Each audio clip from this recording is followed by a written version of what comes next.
Ginataang labong with pork pata at hipon naman ang ating lulutuin. Nagisa lang ako ng luya, bawang at saka sibuyas. Yung aking pata ay aking nahugasan ng mabuti, pinakuluan ko siya at tinapon ang pinagpakuluan, saka ko hinugasan ulit para siguradong walang amoy at malinis.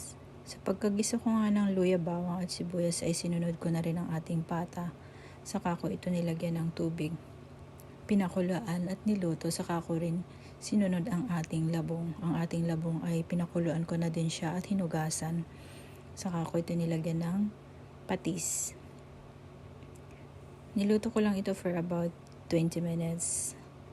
And then nilagay ko na yung gata. And then for another 20 minutes. Pagkaluto nga ay nilagay ko na rin ang ating hipon at sinunod na ang ating sili.